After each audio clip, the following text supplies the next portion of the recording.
Good afternoon or good morning, everyone. Welcome to South Pole's webinar on plastic credits, a new mechanism to mitigate your waste footprint. My name is Chris. I am a business developer for Asia at South Pole. It is my pleasure to be your host today. While waiting for everyone to join us, I will go through some housekeeping rules for you all. If we move to the next slide. Great, thanks. As attendees, you will be put on mute throughout the presentation. If you have any questions or comments, please submit them through the question box at any time. We aim to answer all of your questions. If we do not have time to cover any of them, we will get in touch via email. Finally, this session will be recorded. We will share the recording with you and feel free to share it with your friends and colleagues. For those of you who are not so familiar with us, South Pole is the leading climate solutions provider globally and the biggest emissions reduction project developer in the voluntary carbon market. We are a profit for purpose organization and founded in 2006 in Switzerland. We develop and implement comprehensive strategies that turn climate action into long-term business opportunities for companies, governments, and organizations globally. We also develop carbon and plastic projects to accelerate the world's net zero journey. We are a team of over 1,000 specialists across 37 offices, including a growing team in Singapore and the wider Asia Pacific region. Today, our global speakers are super excited to explore plastic credits with you all. Lucas, our Associate Director, and Nico, our consultant in the circular economy team, will introduce you to the fundamentals of plastic credits from Amsterdam. We are also super glad to introduce Romeo joining from the Philippines. He is the operations and project manager at River Recycle, and he will walk you through their wonderful work to end ocean plastics. I will be behind the scene moderating the webinar from Singapore today. Without further ado, Lucas, over to you. Let's get started. Thank you, Chris. Thank you for that introduction, and thanks everyone for joining in this second session on plastic credits and ways to finance plastic action. Last week we had a similar session in the New York Climate Week, where it was quite exciting to see the not only the energy on plastics and waste, but also the link with climate change and the increasing understanding of how linear global supply chains are part of the problem, not only in waste, but also in climate change, and how regional circular economies can be part of the solution. So today we'll talk a little bit about those and different ways for many companies to get involved there, including mechanisms to mitigate and to finance plastic action, but also ways to work on plastic action within a company yourself. With that, let's move to a little bit on the problem. No, we're gonna go a couple of slides before. Yes, and then one back. Yes, there we go. Thank you so much. So when working on plastic for the past 15 years, I've seen definitely a lot of uptake with companies working on plastic and realizing how they can be part of the solution. So more and more companies are working on three fronts, really. One is to measure actual impact. The second one is to reduce and transform their own business. And definitely on the third side, they are supporting the business context to transform with them. And that is not only for the brands that are sensitive on the waste from their products in the environment, but also because regional circular economies have a key role to play in any sensible climate strategy, as well as on biodiversity loss, right? Circular economy and plastic waste is very related to those two main topics of climate change and biodiversity loss. And we see regional circular economies as one of the solutions and solutions where companies can get easily involved in. So if we move to the next slide, we at South Pole believe that companies have a role to play in financing these regional circular economies, and not just financing because it's good that these regional economies grow, but also because it is the infrastructure where their footprint will depend on in the future. So later companies will definitely benefit from having invested in that infrastructure, so they can be part of regional circular economies for the materials that they see part of their own future. And knowing what materials will be part of your own future and what materials can be redesigned is a typical first step of any engagement that we with the teams here do with companies. So if we move to the next slide, we will see a little bit on how a typical footprint or understanding of the current situation with plastic is done. On the one side, we look with companies on what is the total volume of a certain plastic per country or per region. But it's not just that information from the company itself. Next to that, we'll look at what is the current fate of those polymers in that region, or what is the chance of it to be recycled, to be disposed or exported, or what is the risk of it leaking to the environment. And this will be very different per region. And that also makes waste very specific and different from GHG accounting or from climate change, is that we have a very specific look per region and per polymer type in order being able to calculate what actually happens with the plastics used. Now it's not just, it doesn't stop there, right? We typically look, and you see a lot of companies looking at what can we reduce or redesign in order for it to connect better with the existing infrastructure. So in packaging, but also in all kinds of other industries, there's so much potential in product redesign and in reduction of plastic use before that investment or financing of additional infrastructure starts to happen. So on the collection side, in this example, we see a 35-ton reduction potential over a couple of years, and then what is left is a 20 tons expected leakage still happening in 2025.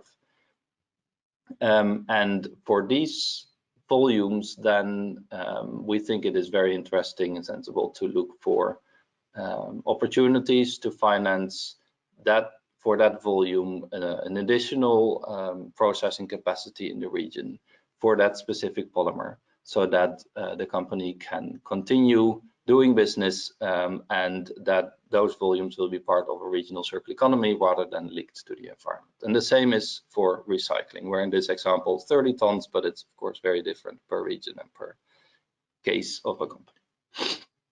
Let's move to the next.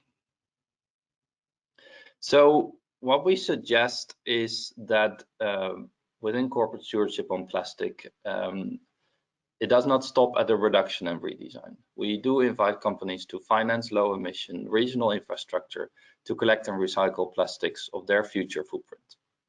And it takes a little bit of calculation and strategizing and redesign to know what is the future footprint and what is a sensible investment in that infrastructure next to the existing one. And that is where plastic credits do come to play. So in a way, it's also maybe not per se offsetting, but more a transition financing, right? From a linear economy to a circular economy, and one that connects to the types of plastic in the region where you are active. So at South Pole, we select and we develop projects that collect and recycle plastics globally. We will hear about some exciting examples later in this webinar. And what that brings us is that with those projects, we can offer financing opportunities for brands to collect and recycle the volumes that are relevant for them in a given year. And those volumes go per ton. Those are expressed in a credit. Nicole will tell us in more detail how that works.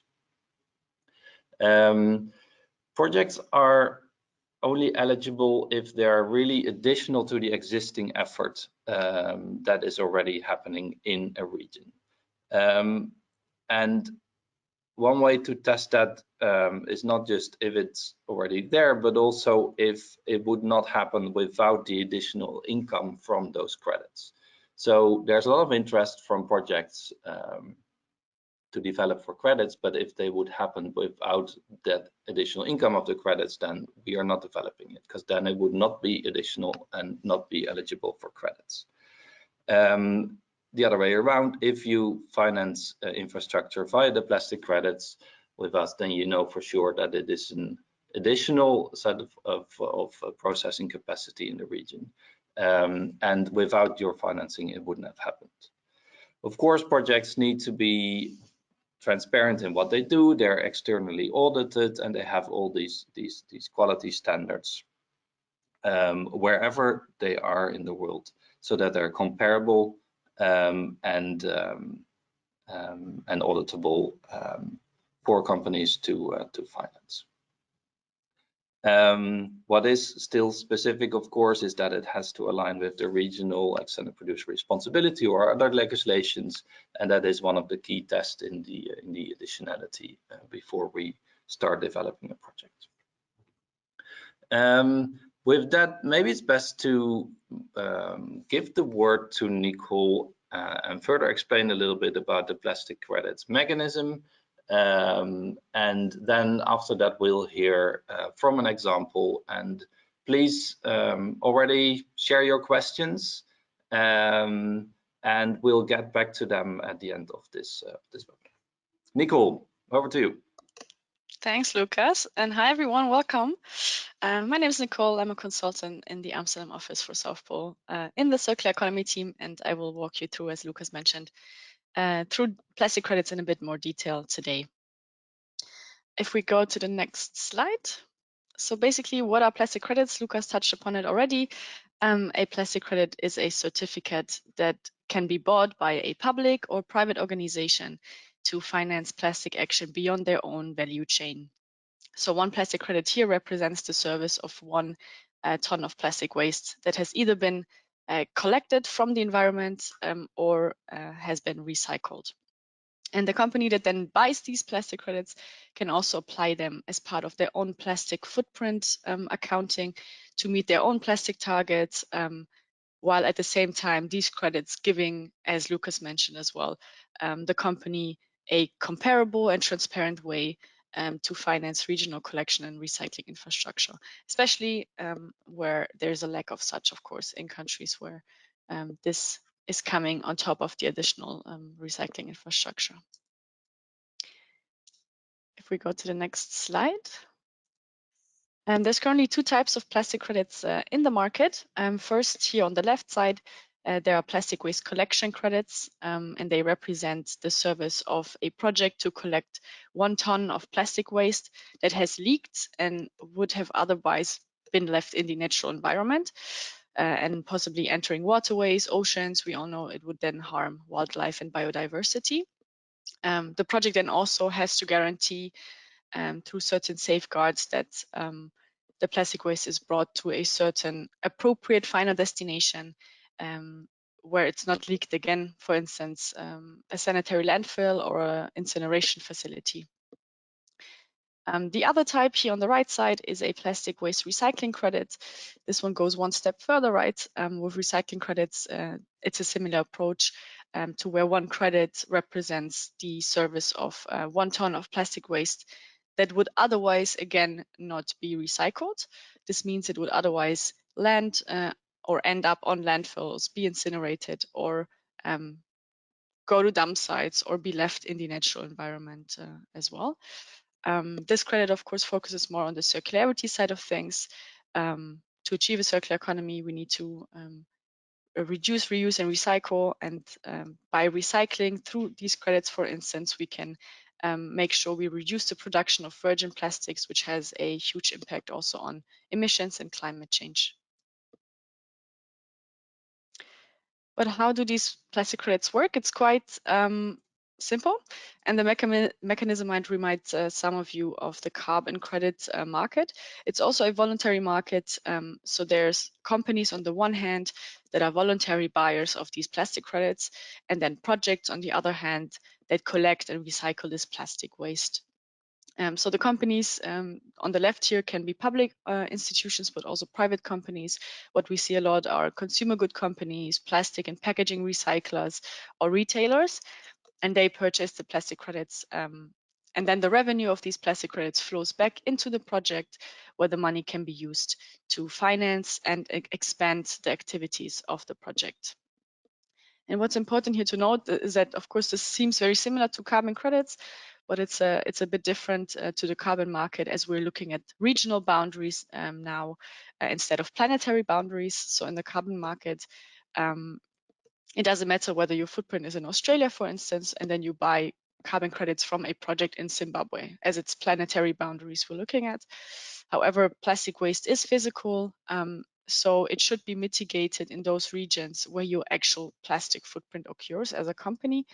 So, and that one goes even one step further with recycling.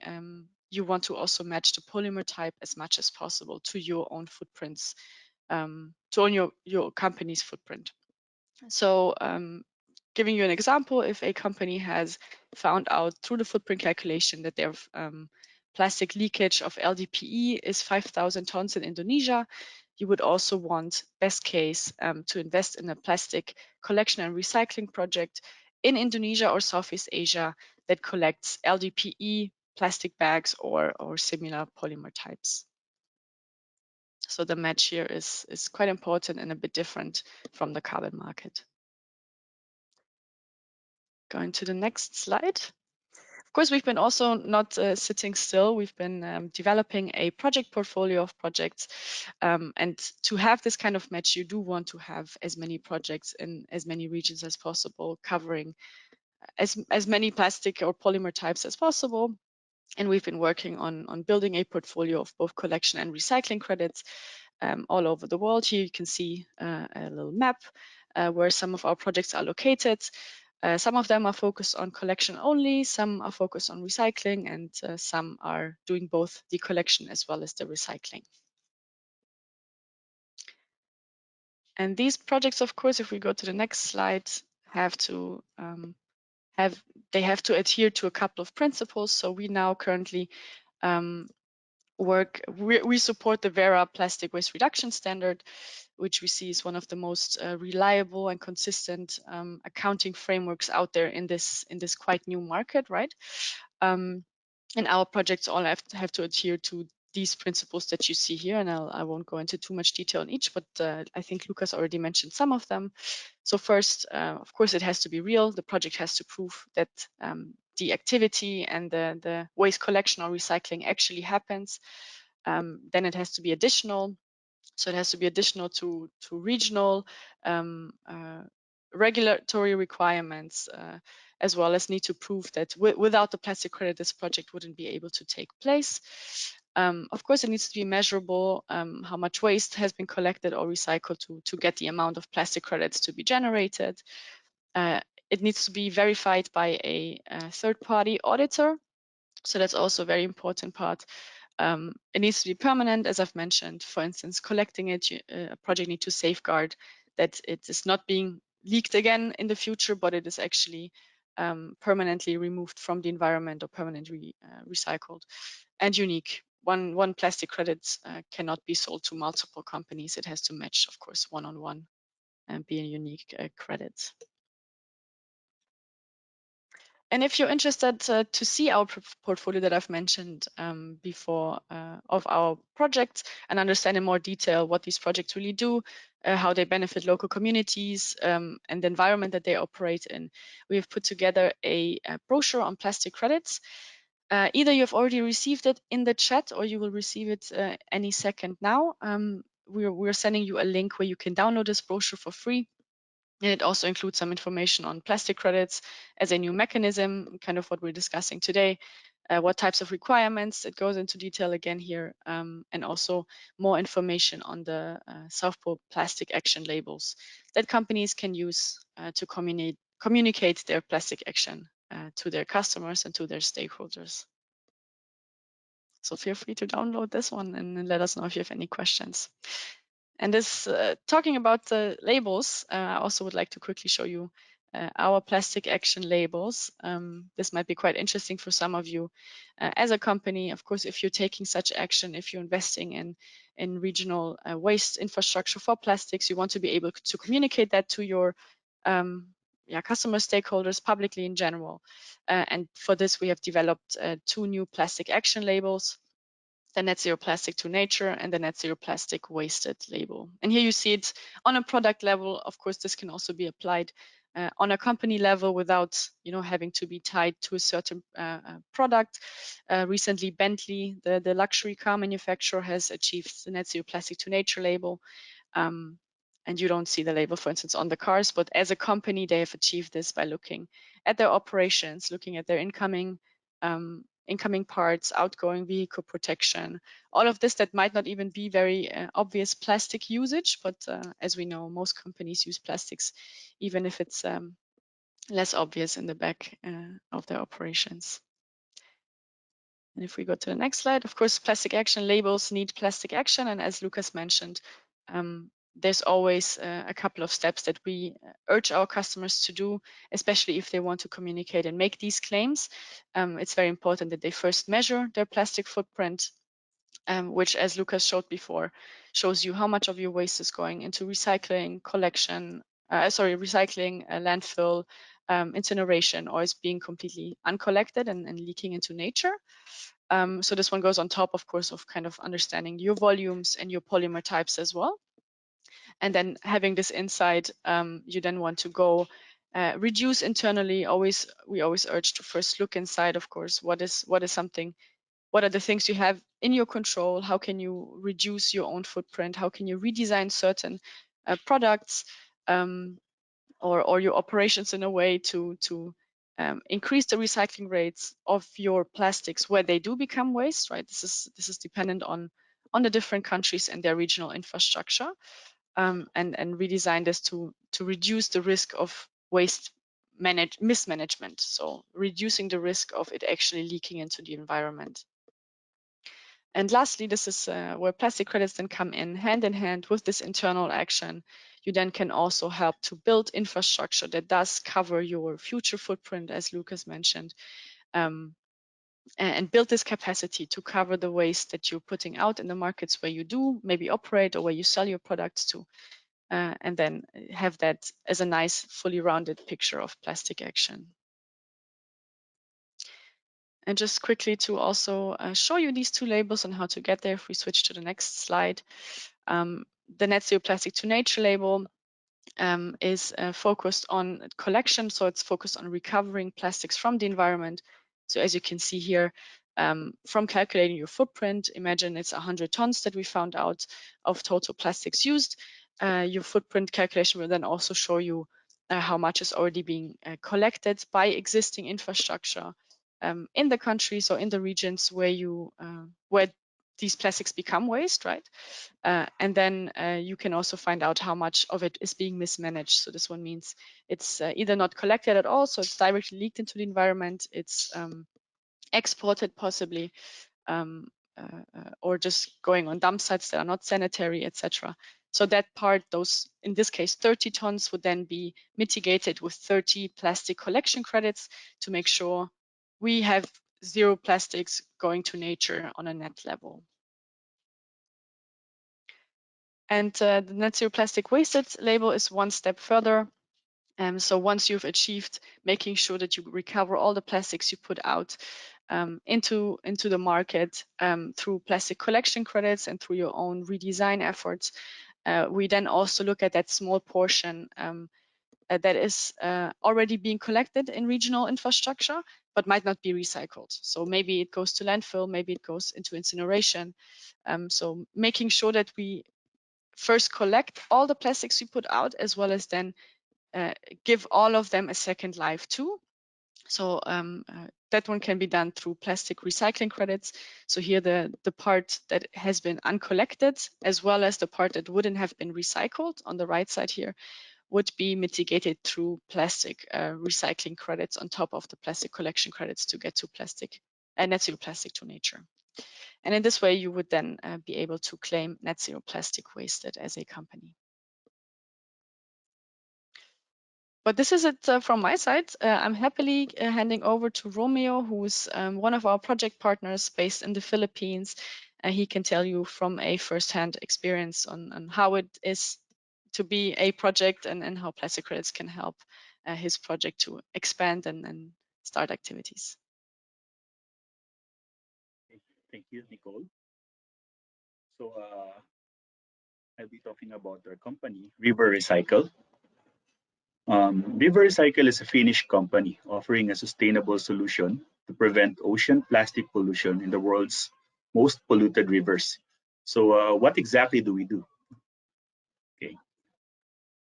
Okay, what we do, this is our company offers river cleaning services as for free. Okay?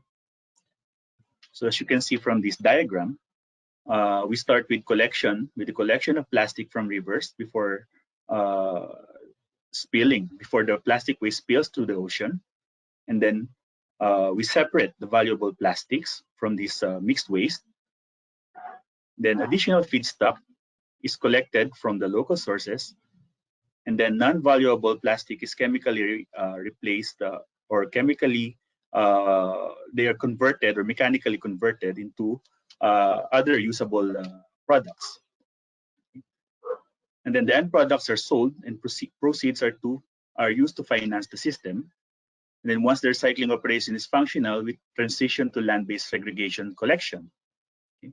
So for now, we are doing waste collection from the rivers. Next slide, please.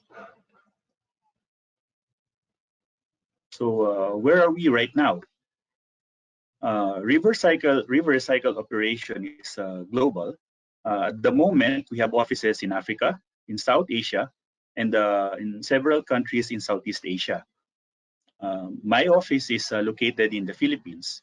In 2022, River Recycle was given a recognition during the Nordic Cleantech Open. It was recognized as among the top 25 innovators in Finland. Okay. Next slide, please. So now, why did the River Recycle choose the Philippines? These photos that you see here right now were taken from a part of a shore in Manila, along the Manila Bay. This is called the Dolomite Beach. This is more popularly known as the Dolomite Beach. This was during the aftermath of a typhoon, super typhoon that just hit us last weekend. So you see here that waste collectors were able to collect about 400 sacks of garbage, and according to the report, okay, most of these are single-use plastics. Next slide, please.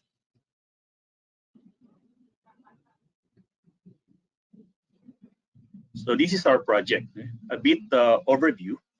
River Recycle implements the solution to effectively remove floating debris from the Pasig River. By the way, Pasig River is the main river channel in Metro Manila that passes through and encompasses maybe about 7 out of the 15 local government units, major local government units, and then most of the wastes that floats in the Pasig River all go towards the Manila Bay area. So it's a major contributor to ocean pollution. Now, in this project, so there are 3 phases. What we do is we install a river cleaning system with advanced recycling feasibility study. So we also are at the moment doing a feasibility study for the recycling facilities, and then we will put up a scale up of that facility, and then proceed to commercialization. On the right side of this slide, you can see that our partners, our local partners that have teamed up with us to work on this project. Next slide, please. So this is how it will look like. Okay, the location of our, as you can see now from the bottom figure, that is how our river system, cleaning system, will be set up. So it is composed of the following components. So you have this. I'm not sure if you can all see this, but it reads this part here. This is a debris or boom collector. This is where the trash is trapped, and then using a concentrator, the floating trash will be aggregated towards the pontoon area, and then on the pontoon, there's a mechanical conveyor that will transfer the floating waste towards inland. Now, all of this is operated using solar power. Now, the photos above shows you the setup that we already have in Mithi River in India. Next slide, please.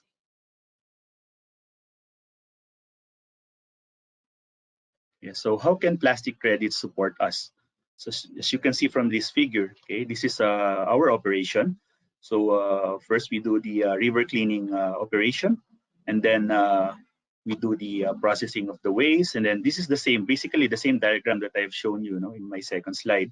So for our project, okay, plastic credits bring added value, especially to the low value plastic, creating incentives, okay, to enable the operation that we are working on, or the operation of our projects. So basically, the plastic credits will help us keep these projects that we are doing continuous or sustainable. Okay. So that will be my presentation. So I will turn you back to our organizers.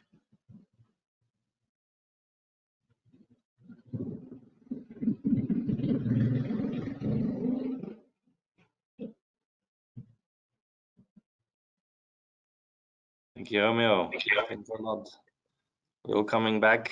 Chris, will you facilitate and help us? Thanks, Romeo. Since they came in? Yes, for sure. So thanks, Romeo, and everyone for sharing your experience in tackling plastic pollution. With that, we'll come to the Q&A session. Please keep the questions still coming in. Let me start with a warm-up question asked by many of my clients while giving you a moment to digest the presentation. Lucas, the first question is related to plastic neutrality. Does South Pole support plastic neutrality, and why? Thanks, Chris. Yeah, indeed, we get that question a lot, don't we? Because there are multiple ways and experiments and organizations now communicating about plastic and their efforts in plastic action. And first of all, of course, it's any effort in this space is super welcome and is good, and also all the experimentation in how do we talk about it, how do we engage on these efforts with consumers, with stakeholders around the company. If we get that question from our customers, we are typically not super enthusiastic about plastic neutrality, because what we've seen in consumer research and our own research is that it doesn't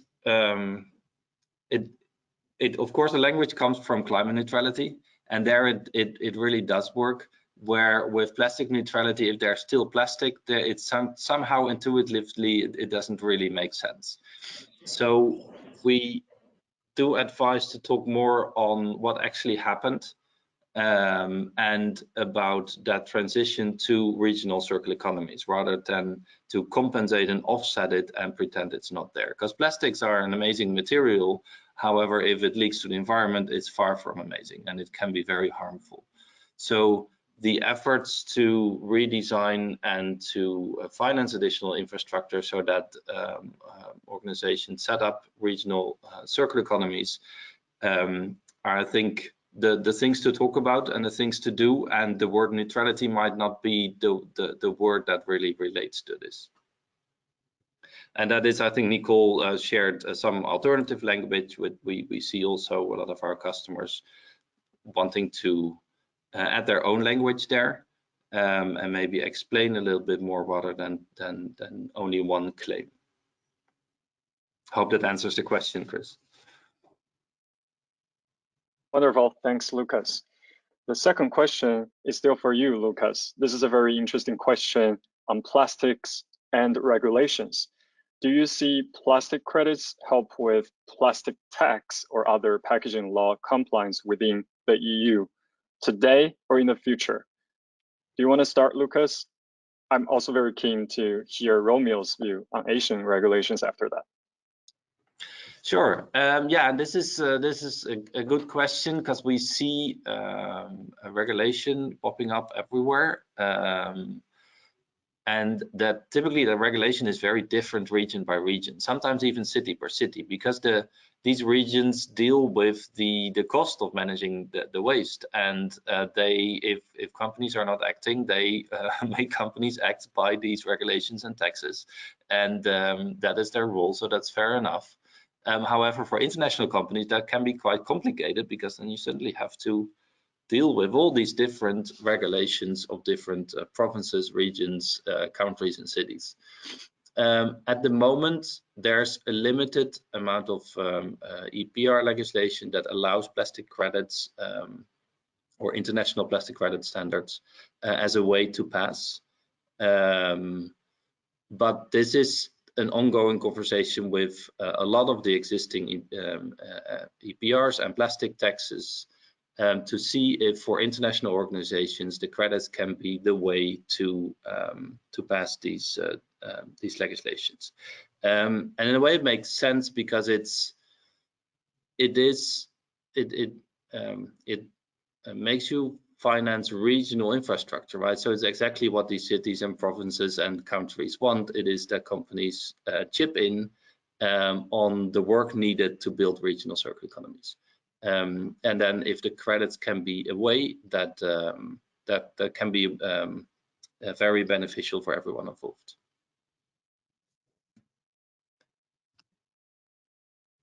Yes. Great, thanks, Lucas. Romeo, do you want to add?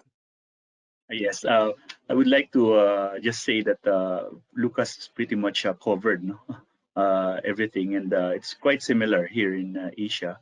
But in the Philippines, we recently the lawmakers has recently passed the EPR law, which we're still waiting for the IRR. But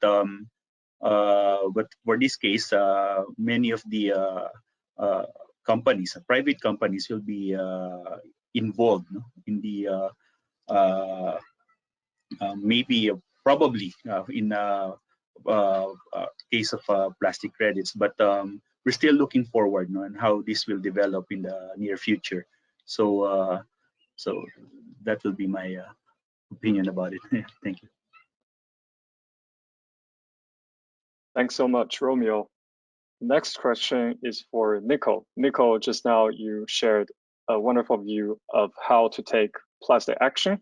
And the first step is really to measure the plastic footprint. So at the step of measurement, data is not entirely available in a lot of cases. Methodologies are in development too, such as for microplastics. The person who submitted this question want to understand how Southport tackle these challenges. Yeah, good question. So indeed, this is definitely data that most companies don't have insight into and that are not easy to get a hold of. What we work with is the Plastiax database, which some of you might have heard of. It's one of the most up-to-date, most elaborate databases on secondary data for waste management. So it goes down to a country level, to a polymer level, to an application level. to show how much is actually recycled, incinerated, etc. What I've mentioned before. So this is kind of the main data we're looking at. Of course, if clients have primary data from their own waste management companies, then this is always preferred. But in most cases, this is very difficult data to get a hold of. So these secondary data are very, very reliable in that sense. We also work with the methodology we're using to calculate is based on the plastic leak project methodology. So here we're looking both at macroplastics, the actual pieces of plastic that you see, the bottles, etc., but also microplastics, looking at tire abrasion from cars and vehicles. We're using certain emission factors there for microplastic emissions, right? Or if you're talking fabrics, there's microplastics being leaked when you wash fabrics. So there's certain data points that we use from this methodology combined with the Plastiac secondary data, and then using both those data as a methodology with the guidelines for plastic corporate stewardship by the 3RI initiative. So those are kind of the triangle of methodologies and data that we're using. And if I can add, Nicole, because it's a very fair question, and we are here at this part of the company, we're very jealous of our over 900 colleagues in the company working with climate data, because it's so much more mature. And then there are science-based targets, and there's all these emission factors, and it's a lot more international comparable scientific data around. With plastics and waste, this is not always the case, but it's building up. So if we are working on data and on plastic footprinting, we typically have two objectives. One is to get a good sense on what is happening. So we try to get the best data available, but also have to realize that sometimes it's based on assumptions, and the next year we might have a better foundation for the data than this year. The second objective really is to try and improve, to get enough data so that we can steer in the right direction and start with sensible interventions to reduce the leakage and reduce the amount of plastics. And this is maybe even more important. And that second objective is if you start on the data, you want to have it all correct and the best data available, but there's always so much room for improvement already with the existing databases that there's no reason to wait for the same scientific and mature level of data as we currently see in the climate space, because there's already so much work to be done if we have a basic understanding of what's happening. Back to you, Chris. Indeed, thanks. Yeah, thanks, Lucas and Nico. We have to start somewhere before we can improve our efforts next year or in the next decades. And it's very interesting, Lucas just mentioned that our plastic credits or the plastic market is relatively new compared to the carbon market. So the next two questions are really relating to the connections between these two different markets. If we look at carbon credits, one challenge is that the trade is not as high as it needs to be. What's your view on this, and how can plastic credits adoption be better? Any experience we can leverage from carbon credit? Lucas, do you want to start? Yeah, sure. And we are learning a lot from carbon credits, not only from credits, but in general financing corporate action. Credits is one way, but there are multiple other ways that are used in the climate space and that we will also use in the plastic and waste space. Plastic credits are probably will be less of a commodity than carbon credits because it's so regional. So if I as a company have to match my footprint with the credits on a regional level and a polymer level, that means that I can't just pick and choose any credit. I'll have to look for a specific polymer type when it comes to recycling and a specific region when it comes to collection. So that will influence the market and will make this maybe even more challenging. That being said, the projects that are developed are additional, right? So everything that is collected and that is recycled in a plastic credit project is an additional piece of infrastructure that can use that financing, and there should be organizations around that have an interest building that infrastructure. So we see it also as our responsibility, if we develop a project, that we can find the buyers and the organizations that have a future interest in that piece of the infrastructure, because they believe that these polymers in these regions will be part of their future. Sometimes that also means that we are picky on the projects, right? That we select the polymers where we believe that they have a role to play in the circular economy. And other projects that are involved with polymers where we don't think they have a role to play might not make sense to build expensive infrastructure.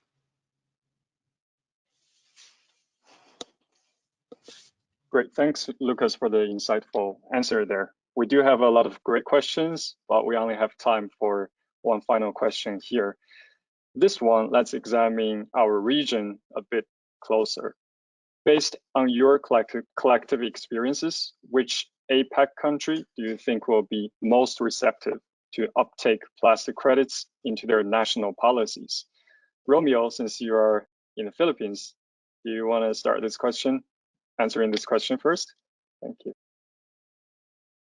Well, thank you, Chris, for that question. Well, actually, the Philippines has already started looking into plastic credits. Many organizations, I mean, have already initiated talks and even held conventions, or not that's conventions, but the seminars for that talks more about how companies can be involved in the EPR, and also some companies who are into waste management can go into plastic credits.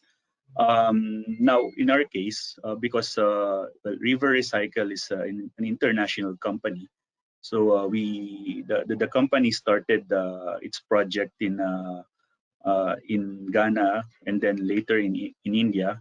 So far, we are the latest inclusion in the project. So we have taken our model based on what we have experienced in the previous two countries. Okay, but in our case, since the country itself is gearing towards doing, I mean, because of the EPR law, the new EPR law, we are both the private and the government sectors are now more motivated, no, to addressing the problems with the plastic waste, and also even going to plastic credits, no, just to make this system work.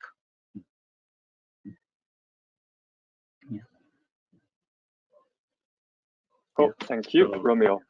thank you. Any other comments from the global perspective, Lucas or Nico? Yeah, I'm happy to add here, although I'm not gonna mention the top 5 of companies of countries, but we see in a lot of countries an interest on how to combine this in a smart way, and a part of that could be allowing plastic credits as a part of the EPR. I think it's in everyone's interest to allow financing, energy to finance or money to finance additional infrastructure from brands and from companies with their perspective on the future polymers in that region, and to build that infrastructure as fast as possible, because the plastics issue is kind of growing very quick, and building infrastructure can take a while. So we see in many countries those discussions going on. It is really for the countries themselves to decide and how to use that current energy that's there in the corporate space to be part of the solution. And we do hope that there will be space for companies to keep on financing this, because they will benefit from it themselves as well. Great, thanks, Lucas. Thank you to all of our panelists for the insights. With that note, it comes to the end of this webinar. We would like to say a big thanks to everyone for a fun and engaging conversation. Feel free to get in touch with us via Southpost's website or find us on LinkedIn. We look forward to hearing about your plastic action today or in the near future. Have a great rest of the day and see you next time. Thank you. Thank you, everyone. Everyone. Thank you.